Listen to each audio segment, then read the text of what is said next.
Wabarakatuh. Perkenalkan, nama saya Rastiani Novitasari.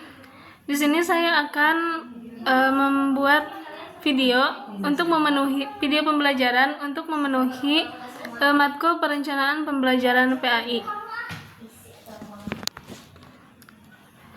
Di sini saya akan membahas tentang desain evaluasi dan remedial. Langsung saja kepada isi materinya. Definisi evaluasi dan remedial. Evaluasi dan remedial merupakan dua konsep penting dalam pendidikan, terutama dalam pendidikan agama Islam. Evaluasi adalah proses penilaian untuk mengetahui perkembangan peserta didik dalam mencapai tujuan pendidikan.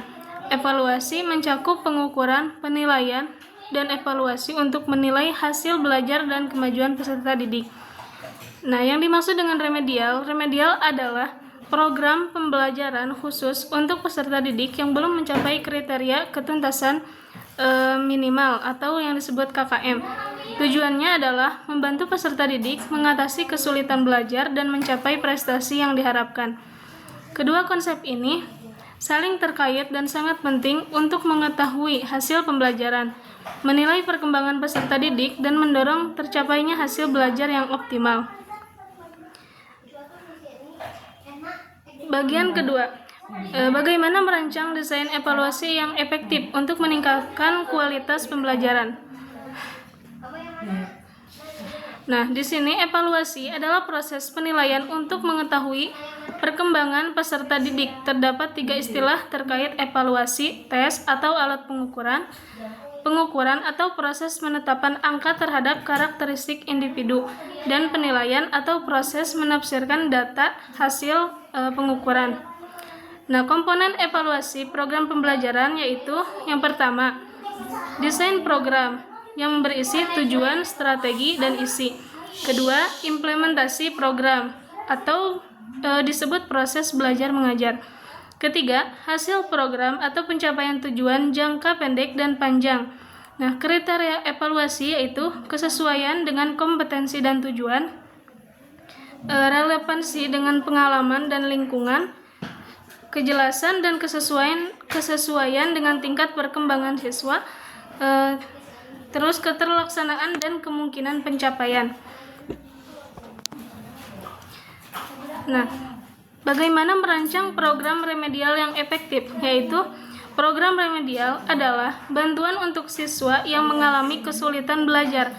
Prosesnya melibatkan diagnosis kesulitan dan pemberian perlakuan pembelajaran remedial. Teknik diagnosis meliputi tes persyaratan, tes diagnostik, wawancara, dan pengamatan. Bentuk pelaksanaan remedial terdiri dari 1. Pemberian pembelajaran ulang, 2. Bimbingan khusus, 3. Tugas kelompok dan pemanfaatan tutor teman sebaya. Program ini diakhiri dengan tes ulang untuk mengukur kemajuan siswa. Nah, pendekatan pengajaran remedial meliputi kuratif atau setelah kesulitan teridentifikasi, prevenitif atau mencegah kesulitan, dan pengembangan mengatasi kesulitan awal. Strategi efektif lainnya adalah penggunaan teknologi, kerja kelompok, dan berkomunikasi dengan orang tua. Kesabaran, empati, dan fokus pada kekuatan siswa sangat penting dalam mencapai hasil optimal. Nah, jadi kesimpulannya, untuk mengevaluasi keberhasilan program pembelajaran tidak cukup hanya dengan mengandalkan penilaian terhadap hasil belajar siswa.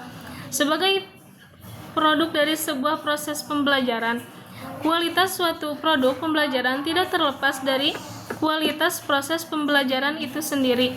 Evaluasi terhadap program pembelajaran yang disusun dan dilaksanakan guru sebaiknya menjangkau penilaian terhadap yang pertama, 1. Desain pembelajaran yang meliputi kompetensi yang dikembangkan, strategi pembelajaran yang dipilih, dan isi program.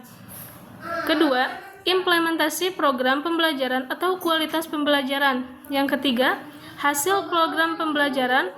Dalam mengadakan penilaian terhadap hasil program pembelajaran tidak cukup terbatas pada hasil jangka pendek atau output, tetapi sebaiknya juga menjangkau outcome dari program pembelajaran. Nah, berbagai model evaluasi program dapat dipilih oleh guru maupun sekolah untuk mengadakan evaluasi terhadap keberhasilan program pembelajaran. Pemilihan suatu model evaluasi akan tergantung pada kemampuan evaluator, tujuan evaluasi, serta untuk siapa evaluasi itu dilaksanakan. Peserta didik memiliki kemampuan dan karakteristik berbeda-beda. Sekolah harus menyesuaikan pendekatan pembelajaran dengan menyediakan program remedial untuk yang memerlukan perbaikan dan program pengayaan untuk yang telah mencapai standar kompetensi lebih cepat. Mungkin cukup sekian materi yang saya sampaikan. Mohon maaf apabila ada terdapat kesalahan dalam penyampaian materi saya. Assalamualaikum warahmatullahi wabarakatuh.